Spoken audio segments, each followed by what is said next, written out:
Road show அரசியல் பொதுக்கூட்டங்களுக்கான வழிகாட்டு நெறிமுறைகள் குறித்து அரசியல் கட்சி தலைவர்கள் கூறிய கருத்துக்களை பார்க்கலாம். ஃபண்டமெண்டல் ரைட்ஸில் இருக்கின்ற ஆர்டிகல் 19(1)B என்பதை மீறாத வகையில் எந்த கண்டிஷன் போட்டாலும் நீதிமன்றம் எதை கண்டிஷன் போட்டாலும் திராவிட முன்னேற்ற கழகத்தின் சார்பில் அதை ஏற்றுக்கொள்வது என்று நாங்கள் முடிவு. முதல் 10,000 பேர் வந்தால் 1 லட்சம், 10,000 முதல் 20,000 பேர் வந்தால் 3 லட்சம், 20,000 முதல் 50,000 பேர் வந்தால் 8 லட்சம், 50,000க்கு மேலே வந்தால் 20 லட்சம் கொடுத்துருக்காங்க. ஆமாம், இது வந்து ஒரு காஷன், இது காஷன் டெபாசிட்டு. இது வந்து திருப்பி தர பணம் தான். ஏன்னா அதை சொல்லியிருக்காங்க. இப்போ நாங்களும் சொன்னால் 1000 பேர் கூடுறாங்க, அந்த இடத்துல வந்து ஒரு நலத்திட்ட உதவிகள் வந்து கொடுக்குறாங்க.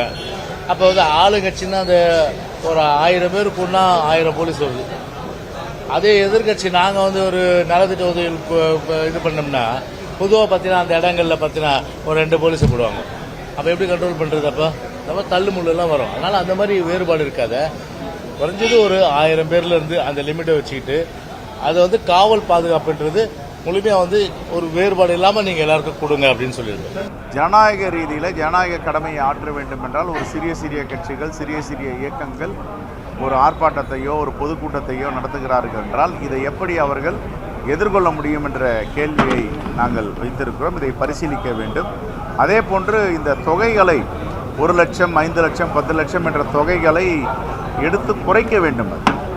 ஏற்கனவே உள்ள நடைமுறை இருக்க வேண்டும். அதே நேரத்தில் இப்படிப்பட்ட natural calamity or public meeting, rallies, road show இப்படி நடக்கும்போது இதற்கு அக்கௌண்டபிலிட்டி ஃபிக்ஸ் பண்ணோம். யார் பொறுப்பேற்பது? அந்த கட்சியை சார்ந்த தலைவர்களா, அமைப்பாளர்களா, யார் பொறுப்பேற்பது என்பதை சொல்லியிருக்கிறோம். ஆகவே இது தேசிய கட்சி, மாநில கட்சி, ரெக்கக்னைஸ்டு பார்ட்டி, ரிஜிஸ்டர்டு பார்ட்டி, இதை பிரித்து அணுகணும். அதே நேரத்தில் ஒரு விளிம்பு நிலையில் உள்ள ஒரு மலைவாழ் மக்கள் வந்து தன்னுடைய கோரிக்கையை, ஜனநாயக கடமையை ஆற்ற வேண்டும் என்றால் இந்த கண்டிஷன்ஸ்குள்ளேயே அவங்க வர முடியாது. ஆகையால் இது அகற்ற வேண்டும். ஜனநாயகம் என்பது வேறு, சட்டம் என்பது வேறு. ஜனநாயக ரீதியாக குரல் கொடுக்க வேண்டும் என்று ஒரு சட்டம் இதை சொல்லுகிறது என்று தடுத்து நிறுத்த முடியாது. பொதுக்கூட்டங்கள் நடத்துவதற்கு முன்பு வைப்பு தொகை செலுத்த வேண்டும் என்பது ஏற்புடையதல்ல என்று மனிதநேய மக்கள் கட்சித் தலைவர் ஜவாஹருல்லா தெரிவித்துள்ளார். தாவேக கூட்டத்தை மட்டுமே முன்னோட்டமாக கொண்டு அனைத்து கட்சிகளுக்கும் காப்பு தொகை செலுத்த சொல்வது ஏற்புடையதல்ல என்றும் தமிழகத்தில் ரோட் ஷோ முற்றிலும் தடை செய்யப்பட வேண்டும் என்றும் ஜவாஹருல்லா கூறினார். முற்றிலுமாக தடை செய்யப்பட வேண்டும், அது ஒன்றும் தேவையில்லை.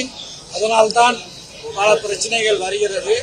ரோட் ஷோவை தவிர பொதுக்கூட்டங்கள், பேரணிகள், ஆர்ப்பாட்டங்கள் இவை நடத்துவதற்கான அனுமதியை தாராளமாக அரசு வழங்க வேண்டும். காவல்துறைக்கு உரிய வழிகாட்டுதலை அது தொடர்பாக வழங்க வேண்டும் என்று இந்த கூட்டத்தில் மனிதநேய மக்கள் கட்சியின் சார்பாக வலியுறுத்தினார்.